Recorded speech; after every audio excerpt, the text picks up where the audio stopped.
اسرائیل نے غزہ پر قیامت ڈھا دی، black out کر کے فلسطین پر آگ برسائی۔ غزہ میں ہر طرف شعلے بھڑکتے دکھائی دیے۔ طیاروں کے ساتھ ٹینکوں نے بھی مسلسل گولہ باری جاری رکھی۔ حماس کا بہانہ بنا کر کئی عمارتیں تباہ کر دی۔ بموں کی بارش میں کل سے اب تک سینکڑوں فلسطینی جان سے گئے۔ اسرائیل نے مواصلات کا نظام مکمل تباہ کر دیا۔ غزہ والے دنیا سے کٹ کر رہ گئے۔ صحافیوں اور امدادی ادارے بھی کسی سے رابطہ کرنے کے قابل نہ رہے۔ گھر والے ایک دوسرے سے جدا ہیں، کون کہاں ہے کچھ نہیں معلوم۔ ایک بزرگ نے ٹی وی کیمرہ دیکھا تو پیچھے کھڑے ہو کر اشاروں سے اپنے خاندان کو پیغام دینے کی کوشش کی، میں زندہ ہوں، شکر ہے بمباری میں بچ گیا۔ اسرائیل کی وحشیانہ بمباری میں اب تک 7,700 سے زائد فلسطینی شہید ہو چکے ہیں۔ حماس نے اسرائیل کی زمینی کارروائی ناکام بنا دی۔ حماس کی گوریلا کارروائی، اسرائیلی زخمی ساتھی اور لاشیں اٹھا کر بھاگے۔ حماس عہدیدار علی براکہ نے بتایا صہیونی فوج کا غزہ پر 3 اطراف سے زمینی حملہ ناکامی پر ختم ہوا۔ دشمن کئی محاذوں پر فلسطینی مجاہدین کے تیار کردہ جالوں میں پھنس گیا۔ اسرائیلی فوج نے ہلاک ہونے والے فوجیوں اور زخمیوں کو ہیلی کاپٹرز کے ذریعے غزہ سے نکالا۔ اسرائیلی فوج کا پوری طاقت سے مقابلہ کریں گے۔ غزہ میں اس وقت بھی حماس اور اسرائیلی فورسز کے درمیان شدید جھڑپیں جاری ہیں۔ لبنان کی سرحد پر حزب اللہ اور اسرائیلی فوج میں جھڑپیں۔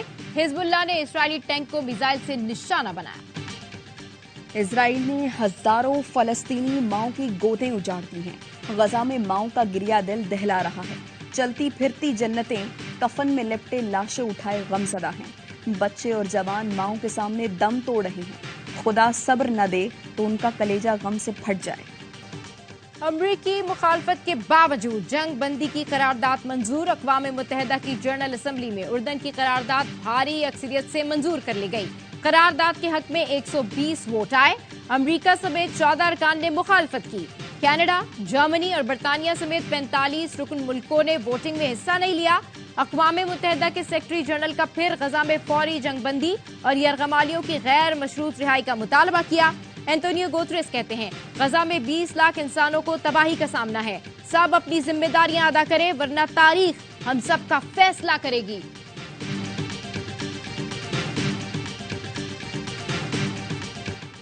کینیڈا کا حماس کی مذمت کرنے پر اصرار۔ پاکستانی مندوب منیر اکرم کا کرارا جواب۔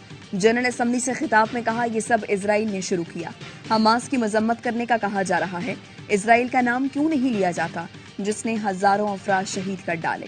اسرائیل سچ کا سامنا نہیں کر سکتا۔ اسرائیلی مندوب نے اینٹونیو گوتریس کا استعفیٰ مانگ کر تصدیق کی۔ اسرائیل فلسطین پر قابض ہے، فلسطینیوں کے حقوق بری طرح پامال کر رہا ہے، جس کی بھرپور مذمت کرتے ہیں۔ غزہ میں جنگ فوری بند کی جائے اور امداد کی ترسیل شروع کی جائے۔ مغرب کو جنگ بندی کے لیے اور کتنے بچوں کا خون چاہیے؟ ترک صدر طیب اردوان کا استنبول میں ریلی سے خطاب۔ فلسطینیوں کے حق میں عظیم الشان ریلی نکالی گئی۔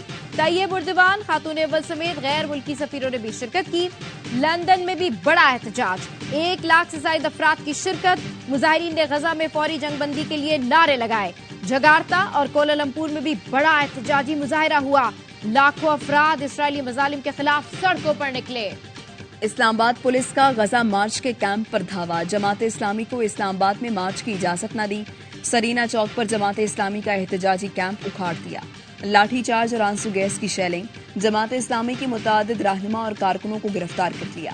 مشتعل مظاہرین کا پولیس پر پتھراؤ، علاقہ میدان جنگ بنا رہا۔ اسلام آباد پولیس کا کہنا ہے دفعہ 144 میں کسی جلسے جلوس کی اجازت نہیں۔ جماعت اسلامی نے اسلام آباد میں کل غزہ مارچ کا اعلان کر رکھا ہے۔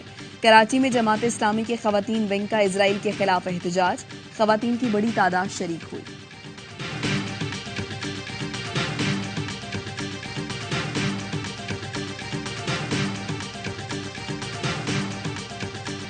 کل غزہ مارچ ہوگا اور ہر صورت ہوگا۔ اسلام آباد انتظامیہ شاہ سے زیادہ شاہ کی وفادار نہ بنے۔ امیر جماعت اسلامی سراج الحق کی پریس کانفرنس، کہا اسلام آباد میں پارٹی قیادت نے انتظامیہ سے جلسے کی بات کی تھی۔ امریکی سفارت خانے کا نام لینے پر انہیں تکلیف ہوئی اور ہمارے لوگوں کو گرفتار کر لیا۔ ہم جماعت اسلامی اسلام آباد کے امیر کی رہائی کا مطالبہ نہیں کرتے۔ نماز ظہر کے بعد پرامن احتجاج کریں گے۔ خواتین اور بچے بھی آئیں گے۔